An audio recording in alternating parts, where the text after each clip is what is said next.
ورځ د قیامت کې چې کله انسانان د قبرونو نه راپورته شي، وړاندې بیان کې د دې وضاحت شوی چې غیور او مشفق پیغمبر علیه الصلاة والسلام د معراج په شپه باندې د بوتلو په ټیم کې یو ښکلی براق ورته وړاندې کړی شه، او په هغه براق باندې د مبارک اعراض وکړه د سوریدونو.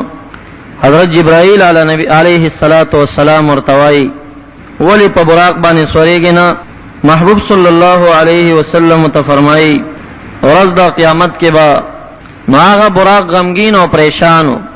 جبرائیل علیہ السلام ته تپوس د پریشانۍ کوي، هغه ورته وایي چې دی دنیا کې د نبی اکرم صلی الله علیه وسلم د پاره مرکب وګرځیدم، په ما یې سورلی وکړه، خو روز قیامت کې د مرقد نه په پولیس رات باندې او بیا تر جنت پورې به نبی علیہ السلام په کومه سورلی کوي، ما سره خفګان د هغې د براق هغه محبت او اخلاص د هغې د زیادت د وجې نه ورځ د قیامت کې نبی علیہ السلام ته د همغې براق تعین شو، دعا یې قبوله شو.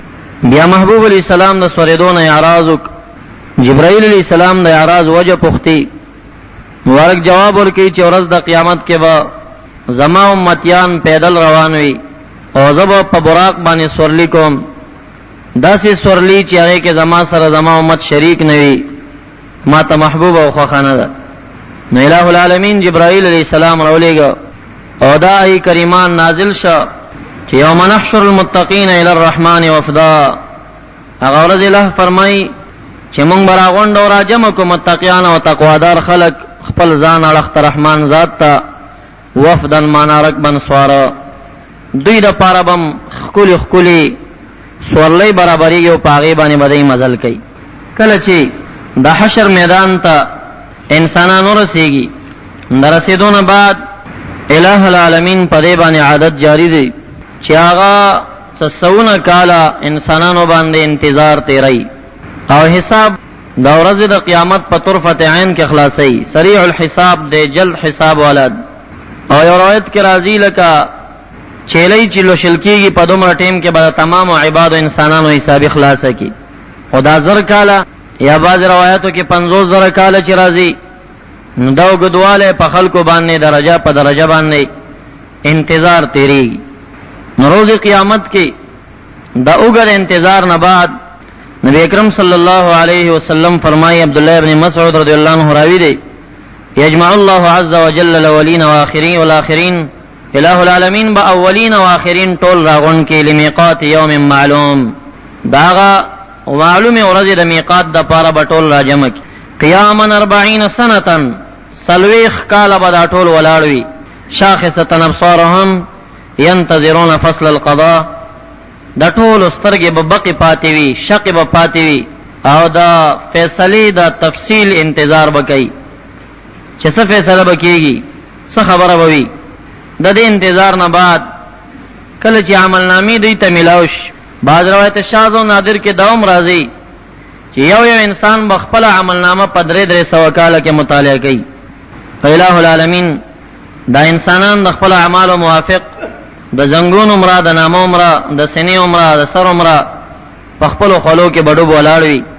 د ګرمۍ او د شدت ورځ ده او نور خپل حرارت او ګرمي په هغه ورځ باندې خای، او دا څومره خلک چې په خلو کې ډوب ولاړ وي، دا به یوازې خوله نه وي، بلکې دا به د حشر د میدان د خلکو جړه ور سره ملګري وي او د جړه اوښکې به وي. هغه اوښکو د خولونه به دومره دریاب جوړ وي چې خلک به تر ستوني پورې پکې ډوب ولاړ وي. د عمل موافق تر سینې تر زنګونه دا به ورکې ډوب ولاړ وي. د نبی اکرم سید عالم صلی الله علیه وسلم هغه خصوصي مقام چې مقام د وسیلې دی، او محبوب به فرمایل چې وسیله او مقام نه په جنت. الہ العالمین په تمام عبادو انسانانو کې دا مقام یو شخص ته ورکوي، فرمایي هغه مقام به ما ته ملاویږي، خو تاسو ما لپاره د وسیلې د مقام دعا غواړئ. حدیث مبارک کې راځي چې اذان وشي او د اذان نه بعد چا په ما باندې درود وي او د هغې سره دا دعا وویله چې اللهم ربنا آت محمدا الوسیله. دا اوږده دعا د تفصیلي د اذان چې په هغې کې محبوب ته د وسیلې د دعا او د مقام د غوښتو دعا موجوده ده. ورکی نبی اکرم صلی اللہ علیہ وسلم تا مقام دا وسیلی، آت محمدن الوسیلہ، ورکی نبی علیہ السلام ته مقام د وسیله. نو نبی علیہ السلام یې دغه انسان شفاعتګر په ورځ د قیامت ز جوړیږي. نو موږ او تاسو اکثر دا دعا د اذان وروسته وایو، خو په حدیث دا روایت د ابو داود شریف کې د دې سره لفظ د درود هم راغلی دی چې اذان وشي د اذان سره ما باندې درود وایو بیا ما ته دا دعا وکړه. او موږ او تاسو اکثرا دا دعا کوو خو درود را نه پاتې کیږي. د دې سره درود هم شرعي طریقه او خپل طریقه کفار لفظ باندې ام مبارک با مقام محمود کې وي د تمامي حشر د میدان خلق. بعض علماء روایت خدا را اخلي چې دا تمام خلق به جرګې جوړي. خو علامه قرطبي رحمت الله علیه په تذکرہ فی احوال الموتى و امور الاخره نومي کتاب کې دا وضاحت کړی دی چې عام اهل اسلام او ګناهګار خلق هغه خلق چې زنګونه او نامې پورې او یا ترستونی پورې خولو کې ډوب ولاړ دي هغه جرګو ته نه جوړيږي. هغه په خپل حال باندې داسې ګیروي چې هغه سپارش غوښتنه تم جوړيږي نه. دا خلق چې د عرش د سوري د لاندې ناس وي، هغه خلق چې د عرش د سوري لاندې ناس وي، دا کسان بداخته د حشر د میدان د خلکو تکلیف باندې رحم راشي. نو د عرش د سوري د لاندې ناس کسان دوی به جرګه جوړه کی چې دا متقیان دي، دا اولیاء الله دي، صدیقین دي، شهدا دي، صالحین دي، دا نیکان خلق او دا عام انبیاء علیهم الصلوات والتسلیمات. دی براغون شي او وفد او جرګه به جوړه کی او دا جرګه به حضرت آدم علی نبینا و علیه الصلاۃ والسلام تلاړش او هغه تبوای ته ابو البشری او دا ټول انسانان ستا اولاد ستا په خپل بچو رحم ناراضي. دوی د پاره د رب کریم نه دعا او غواړه، شفاعت غواړه. روایت کې راځي فاستغاثوا بآدم، مدد به غواړي، استغاثه به وکړي د آدم علی السلام. هغه خلق چې د مخلوق او د پیغمبرانو نه مدد غوښتلو ته شرک وایي، ورځ د قیامت کې حدیث د مسلم دی دا خلق بم بیا مجبور ای فاستغاثوا بآدم. دوی به ماول چې ضرورت مشکل ور باندې راشي نو په آدم علی السلام نه استغاثه کوي. بیا هغه آدم علی السلام چې په دغه ټیم کې د دې سره د مدد د کولو واقدار لانه دی، خدای خلق چې هغه د مدد کولو واکم نه لري دوی به داغه استغاثه کوي. دا مسلم حدیث دی فاستغاثوا بآدم. دا خلق د حشر د میدان به مدد غواړي، استغاثه به وکي په آدم علی السلام باندې. د استغاثه مقصد دا دی چې مؤمن حقيقي په حقیقت کې الہ العالمین مدد الہ کوي. دا ورته اسباب یو مجاز کې دوی ته نسبت کی. آدم علی نبینا علیہ الصلوۃ والسلام ورتوي خپل یو خطیه به یادای چې ما ته وی دا دانه مخرو ما خړلې دا ما ته حیا راځي. رب کریم په درگاه کې د خلی خلاصولو نه حیا راځي. نفسی نفسی زد خپل نفس د بخنه د غختلو ارمانی مکاش ما الہ پخپل معاف کی دا بلوی خبره. زیلار شی نوح علیہ السلام سخت ورځ ده او وجد دا چې الہ العالمین دلته د قهاریت یو اعلان بکړی وی. لمن الملک اليوم بادشاہی چاله ردا څوک به جواب نشي کولای. په دویم دریم کرت باندې با الہ العالمین پخپل اعلان کوي لله الواحد القهار. دا غزاد بادشاہی چې واحد لا شریک دی، القهار چې ډېر غصناک دی، قهرجن. دا قهاریت د الہ العالمین دا حشر په میدان کې دا وګړه ورځ چلیږي. دا قهار ذات دا رحمان او رحیم چې جوړیږي، دا غفار چې جوړیږي، دا ستار چې جوړیږي. د ستار خدای د ستاریت اعلان چې کوي او د رحمانیت اعلان چې کوي دا د نبی اکرم صلی الله علیه وسلم شفاعت ته ضرورت. زیلال شی نوح علیہ السلام ته آدم علیہ السلام ورته نوح علیہ السلام ته بدلوی جرګه راشي. ثانیاً بد استغاثه په نوح علیہ السلام کی. حضرت نوح علیہ السلام په دنیا کې یو خیره کړو. رب لا تذر الارض من الكافرین دیارا، الہ په مقدس مکه باندې د کافرانو نه یو سیدون کې د کور پریمک.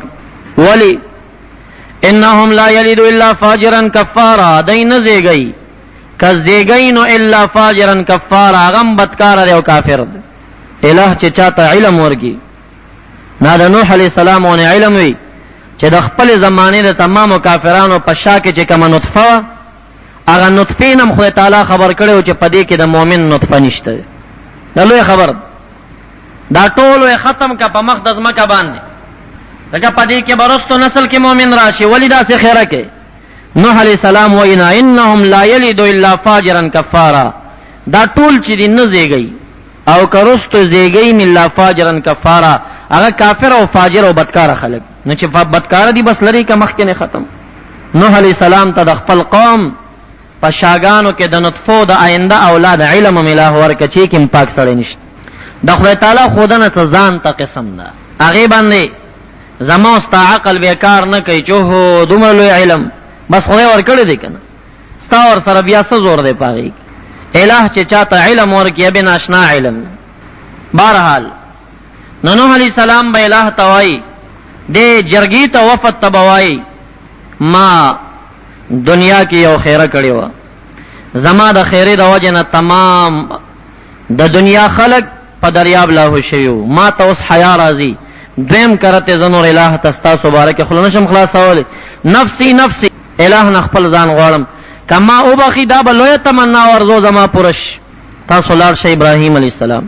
ابراهیم علیہ السلام بدرې خبرې پیش کی چې هغه درې خبرو نه ماته حیا راځي الہ ته زه دعا نشم کو. یو دا چې باچارا تویدا بیبي دې سکیږي ما ور تویدا مې خور. دا مقصد دا و چې زما دینی خور دا عادی ته توریه ویلش مخاطب په ذهن کې قریب معنا وا چې د ذهن کې بعید معنا وي.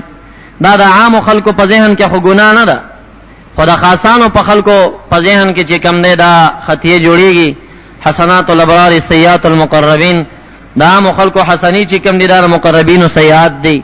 نو چون کې دا مقربین او خاصانو هغه ته دا معمولی خبرم چې کم نه کذب ښکارې دا او دروغ ورته ښکارې دا وی دا هغه کذبی د وجنه الہ نه حیا راځي به دعا نشم. زمدا چې ما ته خلق را لوي عید دی او اختر دی مونږ سلار شه فنظر نظره في النجوم فقال اني سقيم ستورو ته او کتلوي وي ز بیماریم. دا مقصد دا چې زړه می خفه ده طبيعت می خفه ده تاسو په شرکیاتو باندې هغه په ځین کې دا واچول چې بیماریم تل نشم. نو دا خطیا یعنی دا د شان سره کذب ښکاریږي ورنه دا خو کذب نه دا به ورته یاد دا شان یو بل خطیا د دې د وجنه حیا راځي نفسي نفسي. لاړ شي موسی علی السلام او چې موسی علی السلام ته لاړ شي هغه یو قبطی په سپېړه والے او فوکذه موسی فقضى علی دا سو کې جمع ک سپېړه ورکړه فقضى علی فیصله د مرګ په وکړ ډیر جلالیو هغه وجنه خاصي دباوي پیاچو هغه مرش پیمانه دا خطیه شوی دا نفسي نفسي زئی عیسی علی السلام تلار شي ما که الہ په خپل معاف کیو زمان نفس راو بخدا بلوي خبره وی.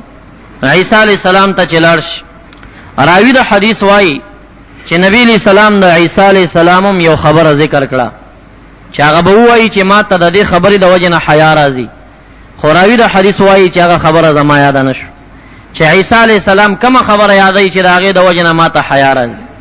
جيبه خبره ده ارڅ چې محبوب ذکر کړي د صحابه مبارک د ذهن نوتی دي امت ته اوس پته نشته چې عیسی علیہ السلام به کومه خبره د وجه نه وای چې ما ته حیا راځي. او دا غي وجه دار چې الہ العالمین د داسې پیدا کړو کله چې د پیدا شنو ار بچي نبی علیہ السلام وای چې پیدا شي د شیطان مس ورته رسیږي خو عیسی علیہ السلام د شیطان د مس نه چې کوم نه پاکو د تاغلمه د شیطان نه رسیدلی. نو بس دا خبره معلومه نشو چې څه خبره ده خدا باندې جرګي ته وای دا تاسو چې استغاثه کوي په کوم خلکو باندې دا خلک واقدار د دې شینو تاسو لاړ شي محمد رسول الله صلی الله علیه وسلم دا ټول وفد د اولیاء او د انبیاء او د جرګه د عظیمه دا نبی اکرم سید عالم صلی الله علیه وسلم ته په جرګه راش تبوای یا رحمت للعالمین اے د عالم رحمت اے شفیع د مذنبین او د ګناهګارانو دا لند چې دا کوم عالم محشرګه کې پخپل خلو کې او پخپل جړه اوخ کې ډوب ولاړ دی آیا دا د رحم قابل نه دی تاسو دې لپاره شفاعت نه غواړئ. نبی اکرم سید عالم صلی الله علیه وسلم یمین العرش کې کلتا یدیه یمینا التب مقام محمود کې الہ تصر په سجده باندې کېږي. نبی علیہ السلام فرمایي دا ټیم کې به الہ ما ته الفاظ راوخایي فهغه الفاظ باندې به خدای تعالی خصوصي ثنا ادا کوم. الہ العالمین باورتوای ارفع رأسك یا محمد اشفع تشفع صل تعطى یا محمد صلی الله علیه وسلم سر دې پورته کا او غواړه ته چې سغواړي درکول شي اشفع تشفع شفاعت غواړه او څومره شفاعت چې غواړي ستا شفاعت قبلول شي. نبی اکرم سید عالم صلی الله علیه وسلم د نور انبیاء علیهم السلام د نفسی نفسی چغه په ځای باندې بدے مبارک دا اللہم اغفر لامتی امتی چغوہی الہ زما امتو بخی زما امتو بخی. روایات مختلف راغلی، بعضو کی تمثیل پا شاعرے بانے وربشی بانے ورکول شوی دی، بعضو کی پا حصصو بانے ورکول شوی دی، و بعض روایتو کی دا سی رازی چه ورطبوی لیشی چستا دا امت پدری سو کے یو ایسا امتیان میں وبخل. محبوب ببیا سر پا سجدہ پریوزی ارفع راسک یا محمدو اشفا تشفا صل تعطا سر پورتکا غوڑ در کولشی شفاعت غوڑ مقبول. محبوب ببیا دا امت دا مغفرت دعا غوڑی ویستا نیم امتیان میں معاف کرل. محبوب درم کرتے سر پا سجدہ پریوزی ارفع راسک یا محمدو اشفا تشفا صل تعطا غوڑ در کولشی شفاعت دے مقبول دے. محبوب بدا مغفرت دا امت نارب یا لگئی او ورطبویل شستا دا امت دری سے امتیان میں درتا معاف کرل. یوی سپاتی کی گی سلورم کرتی محبوب علیہ السلام بیا سر پا سجدہ پریوزی او الہ العالمین ورطوی شفاعت دے مقبول لے سر دے پورتا قدر کولش. محبوب دا مغفرت دا امت دعا غواړي اور روایت کی رازی چی دا کم امتی پسینہ کی دا اوری دا دانی عمر ایمان وی آغا من بخلی دی ستا پا شفاعت باندے. نبی علیہ السلام فرمائی بیا ماتا نور حیا رازی چی دا چا پزنکی دا اوری دا دانی عمر ایمان نوی پاتے محبوب و ماتا حیا رازی. پینزم کرت بیا الہ العالمین تا دا شفاعت پانیت سر نپری باس. دا غٹیم دی چی تر دا غٹیم پورے شہیدان سکوئی چی دا اویاو لائق دا شفاعت لائق دا جہنم شفاعت کئی دا کئی خو چکل محبوب سر پا سجدہ پریوز دی. دا این اولن دی دا شہیدان لوڑ مقام اغد انبیاء علیہ السلام او پا انبیاء کے بیا انبیاء للعظم دی. ابراہیم علیہ السلام موسیٰ علیہ السلام عیسیٰ علیہ السلام بدا نفسی نفسی چگی ہوئی چکل محبوب سر کیگ دی اور آغین بعد بے انبیاء علیہ السلام طول شفاعتنا شروع کی اور آغین بعد بیا قاریان دا لس لائق دا جہنم شفاعت کئی یو حافظ چکل داغی موافق عملی وی. کہ عبداللہ ابن مسعود رضی اللہ عنہ فرمائی لیس حفظ القرآن بحفظ حروفه بل بحفظ حدوده. قرآن کریم حفظ دانا دے چی الفاظ یاد وی قرآن جوڑی وی. حفظ دا قرآن دا دے چی دا قرآن کریم حدود عملی کی اور داغی موافق دا دا عقیدہ و عمل برابر راش. کدا سنوا نبی دا دیر تاوانی کار دے ذکا آغا قرآن مرائون چی دا جہنم عظیمی کندی تبزی نبی علیہ السلام یغا قاریان ریاکار دی. بارحال خدا شان شہید بداویہ و لائق دا جہنم شفاعت کئی. خدا لچ محبوب علیہ السلام مقام محمود کے سر پر سجدہ بانی پریوز. خدا غین بعد چکل اہل الجنت جنت تلارشی پخپلو بنگلو کی وی آغا کسان چی داغی دو وارد بچیان وفات شوی آئی با دخپلو والدین شفاعت کئی. حدیث مبارک کی رضی دا دو وارد بچیان چکل دا جنت پا دروازہ در نکولش وی دوی با دا جنت دروازین واپس کیگی او دوی با دا حشر دا میدان پاڑق بانی را روانی فرشتی با جنت تا بوزی دوی با جنت تا نزی او چغی با وحی چه زمان مور و پلار ترسو مونگ سر مرگری شوی نئی مونگ پا جنت بانی قدم نگدو. نبی علیہ السلام فرمائی آغا دوار بچیان چه کل مور و پلار دا دی پا شفاعت ورطا ملوشی لاسونو نبی اونیسی و پا خندا خندا با دا خپل مور و پلار سر جنت تا دنش. فشوق سبحان اللہ وی. خوداشان آغا بچیان چه ماشومان دا چا وفات شی دیتا حدیث مبارک کی ثمرۃ الفؤاد ویلے شوی دا زړه میوه. حدیث قدسی دی. الہ العالمین عزرائیل علیہ السلام تبوائی چه تا زما دا بندہ بچینا روح واخست اب ویاو ورتبوائی هل قبضت ثمرۃ فؤادیه هل قبضت ثمرۃ فؤادیه تارا واخستا زما دا بندہ دا زړه میوه دی راوشل ولا اور تویاو وی زما بندہ دی وخت سویل وی دو ویل چه انا للہ و انا الیہ راجعون. وی زی جنت کے ورطا یو مانی جوڑا کئی او پاغا مانی دروازہ بانے بورڈو لگوئی بیت الحمد دا سنا کور لکہ دا مصیبت پٹیم کے زما بندہ زما سنا دا کردی دا نو پاغا دروازہ بانے دا سنا کور نم بورڈو لگوئی او دا دخی بچی چه دا وفات نرستو پی دا سنا دا کلا نو دا دا پارا دا کور متعین شد دا تور کئی. کل سڑی سوک وفات شی عرص چی ان المیت لیعذب ببکاء اہلہ حدیث مبارک کې راځي دامن چې کم دی د خپل اهل او د خاندان په جړه باندې تعذیب کی وی، په تکلیف کی وی. مون خدا سی وایو چې سړی مړ شدا به مونږ نه خبردار، ډېر غلط فکر دی. اجماع علماء په دې باندې چې موت عدم محض نه دی، دا فقط انقطاع من حال الى حال ده. او روح چې دې بندنه واخیستل شي او دا کله رحمت فرشته د تراشي، کله انسان تعلق د نیکانو سره وي نه دا کلم بدبخت کیږي نه. امام غزالی رحمت الله علیه فرمای پیران مبارکان اولیاء الله چې دیتا صوفیه ویل شي، وې د صوفیو سره چې کم خلق تعلق ساتي، کم مرید منوي، فقط محبت وس ساتي، وای د دې محبت ډېر فواید دي. خو لویه فائدہ دادا چې دا انسان به دنیا نه بې ایمان نه ځي، خو تعالی به د ایمان سره تیری. او وای چې د اولیاء الله او د صوفیه کرامو پیرانو مبارکانو دشمنی چې کومه ده، امام غزالی رحمت الله علیه ډیر تاوانونه لري، خو لوی تاوان دا دی چې دته به خدای داسې اسباب جوړ کړي چې دا سړی به دنیا نه مرتد کیږي او بې دینه وځي. نو د اولیاء او د پاکانو د نیکانو دشمنی نه ځان ساتي، او د اولیاء نزدېکت ګور ډیر کمالي سي.